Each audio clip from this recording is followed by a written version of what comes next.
আপনাদেরকে এখানে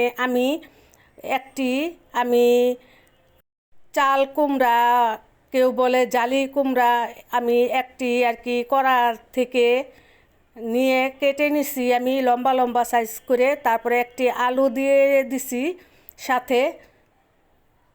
তারপরে এখানে আমি রুই মাছ ভেজে রেখে দিছি, এখানে কয়েক পিস রুই মাছ ভেজে রেখে দিছি। তারপর আমি জালি কুমড়া দিয়ে আজকে রুই মাছের একটি রেসিপি রান্না করব। তো আপনারা প্লিজ পাশে থাকবেন আর দেখবেন কিভাবে রান্না করি। এই গরমের ভিতরে কিন্তু জালি কুমড়া, ধুন্দুল এগুলি কিন্তু খেলে খুবই আর কি উপকারী একটি আর কি সবজি। তো আমি এখানে পেঁয়াজ কুচি ভেজে তারপরে আমি আদা রসুন পেস্ট, তারপরে হচ্ছে মরিচ হলুদ গুঁড়া দিয়ে তারপরে মশলাটাকে আমি ভালো করে কষিয়ে নিতেছি।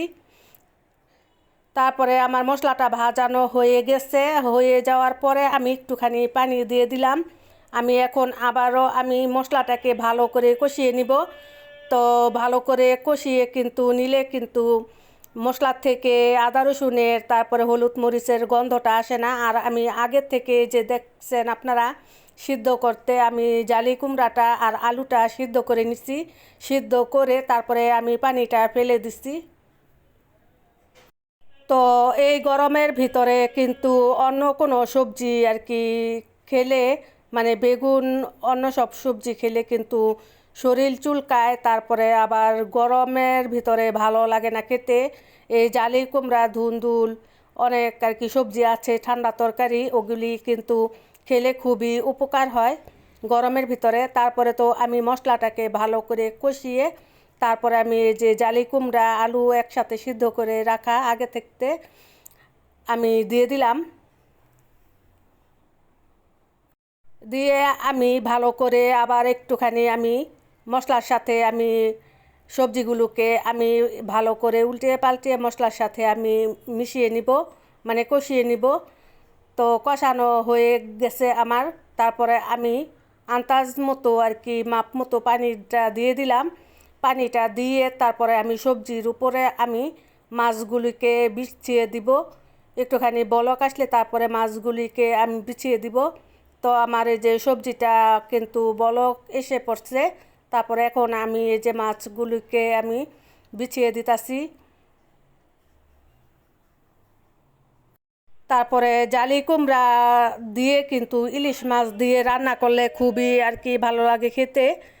তো আমার ঘরে আর কি ইলিশ মাছটা ছিল না, তার কারণে আমি রুই মাছ দিয়ে রান্না করলাম। আর যে কোনো মাছ দিয়েই আপনারা জালি কুমড়া দিয়ে রান্না করতে পারেন, খুবই মজা লাগে খেতে।